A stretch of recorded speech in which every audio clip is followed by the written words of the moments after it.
David, il est parti acheter, après Kippour, ou maintenant pendant les 10 jours de pénitence, il est parti acheter un étrog, un bel étrog marocain.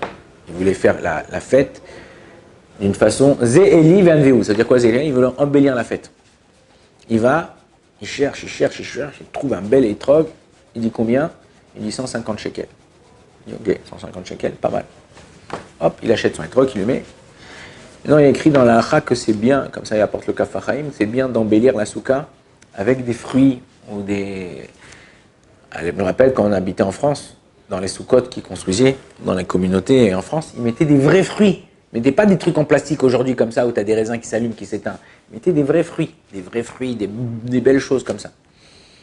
Et il dit au vendeur, David, il lui dit, dis-moi, t'as pas, des fois souvent les vendeurs ils ont des boîtes, des trocs psoulim, des trocs qui sont pas cachers. Et il te les donne gratuits pour un enfant, pour un truc, tu veux acheter un bel étrog, ça, donc il te fait quiche. Il dit, t'as pas un étrog pasoul pour pouvoir le mettre dans la souka? Il dit, voilà, il y a un carton là, il y a plein de boîtes, prends-en. Hop, il prend un étrog, hop, il va chez lui, il arrive à la maison, son étrog, il le met là-bas, il voit le étrog, il voit qu'il est sale. Vous savez, les étrogs, ça pousse dans un arbre, mais c'est dans des champs, dans des trucs, il y a de la pluie, il y a des machins. Souvent, il y a un pesticides et tout ça, insecticides et tout ça, il y a des hop. Il le prend, il commence à nettoyer l'étrog, il y a un peu de terre, un peu de truc, tac, tac, tac, tac, tac, tac. Et en nettoyant, en le faisant bien, je dis propre, il voit que le étrog, il est encore plus beau que l'étrog qu'il a acheté à 150 shekels.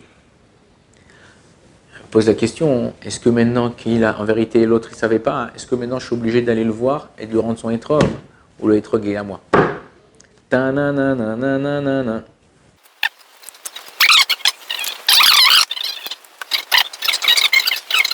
Alors, la réponse, elle est effectivement vraie, mais pas pour la même raison, d'après la halakha. Il y a deux choses sur lesquelles on s'appuie au niveau de la halakha. C'est le fait, on avait vu une Gemara qui nous disait, lorsque quelqu'un, il a acheté une bague en cuivre,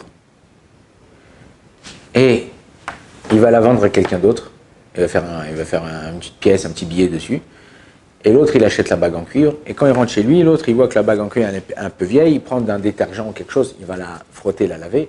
En la frottant, la lavant, il voit que la bague, elle est en or à l'intérieur. La cuivre, c'était juste une couche qu'ils avaient mis pour cacher l'or.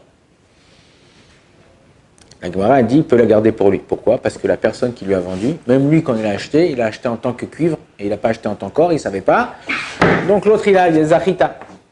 Ça, c'est première raison. Donc lui, comme il a dit, dans le carton qu'il avait, c'était un carton de psoulim. Lui, mais non, le carton psoulim, ça c'est la deuxième raison. En général, il ne va pas se prendre la tête à les mailler notamment, à les trier et les nettoyer. Ah, vas-y, il les a de même le champ où je les ai reçus moi quand j'ai acheté les trucs. Ils n'ont pas vérifié, ils m'ont dit ceux-là c'est des psoulim, tu veux les donner? Enfin, ils étaient ça, les mecs en vérité c'est des agriculteurs, ils n'ont pas le temps de le laver comme nous on fait ou de nettoyer le étrog. Ils l'ont donné, ils m'ont dit ceux-là, ils ont vu qu'ils étaient un peu sales, c'était pas. Hop, ils l'ont mis. Hein. Donc lui, même lui, il a eu gratuit, même lui, il a. Donc le fait qu'il a donné et que l'autre il a fait, après lui, c'est lui qui a voulu nettoyer, donc il garde pour lui. Donc le étrog il est pour lui, il n'a pas besoin de le rendre. Bon, Adonai Lolam, amen, amen.